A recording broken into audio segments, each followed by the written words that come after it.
Dawn of Man is a compelling simulation that has players' brainly try that humans up from hand-to-gather culture through to the Iron Age.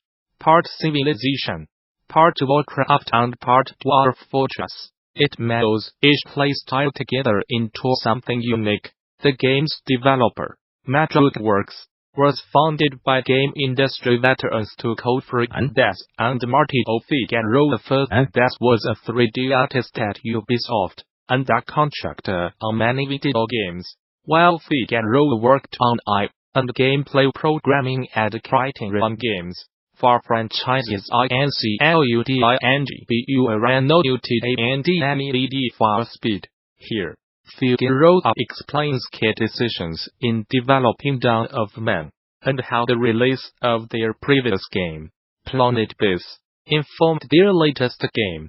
Answers have been edited for clarity.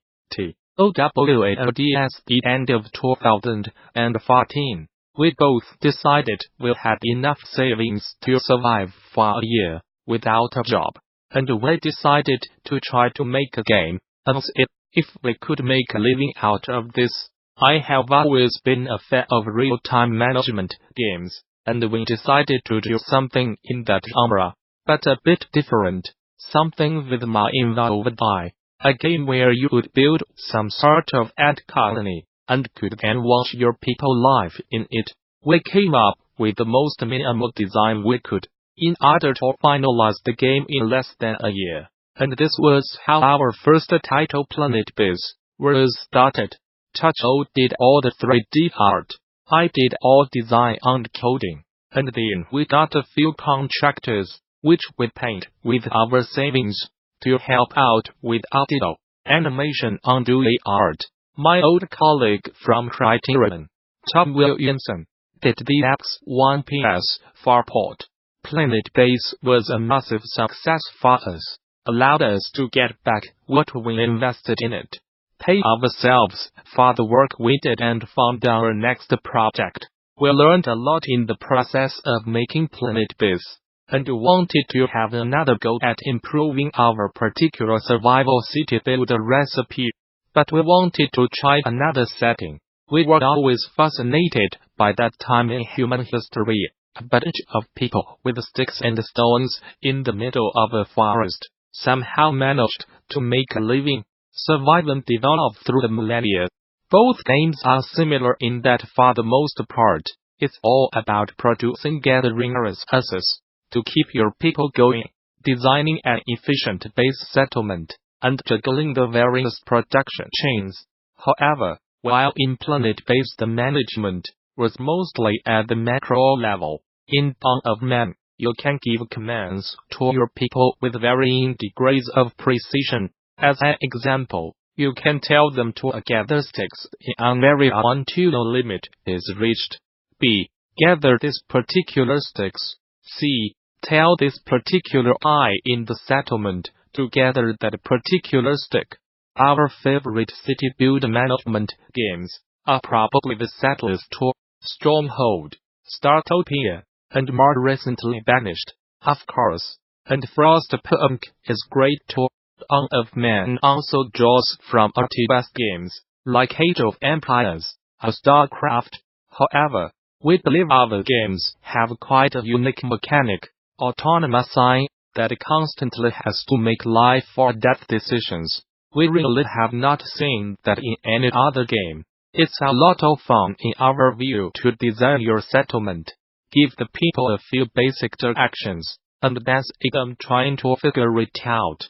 This also has its problems, of course, as sooner or later someone will make the wrong call and get themselves killed.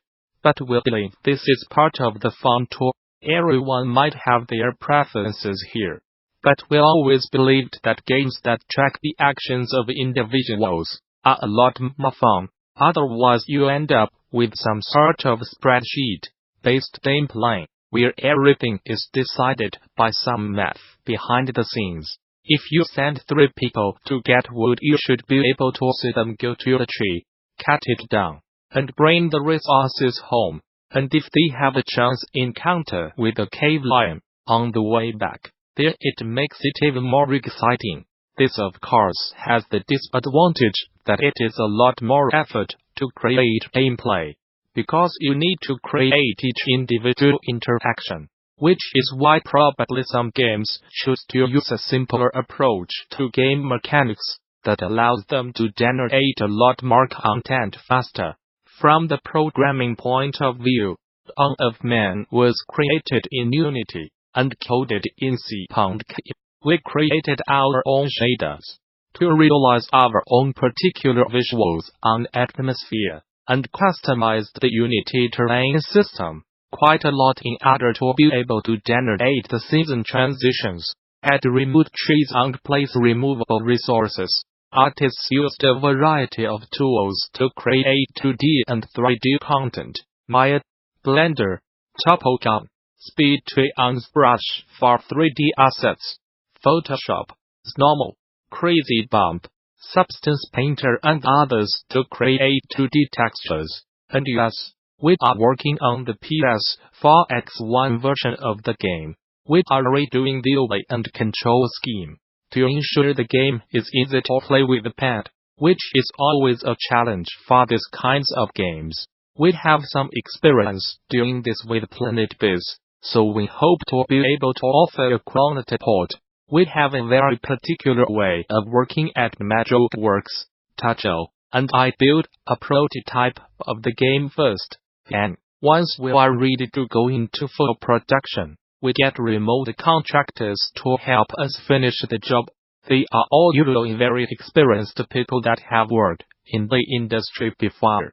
Many of them old friends or colleagues. In Dawn of Man, there were a total of 10 people involved, about half of them 3D artists. Regarding the generation of assets, usually we start by searching for references to have a general idea of how the asset would look. We then create a placeholder and put it in-game, and adjust the proportions. Once we are happy with the proportions, we make a quick concept art, usually overpainting a capture of the placeholder, and then we make a high-poly model. Using this as reference, we use mainly Zbrush for this. But some of our contractors also work with 3D code at this stage. Once the high-poly model is done, we do the retopology to get something usable in-game. We use Topogun or 3D code for this, and then we take the maps from the high-poly mesh and paint the textures in Substance Painter. But as we switched to physical-based shading during the development, we also used a bit of the old-school tools, like XNormal or Photoshop for this.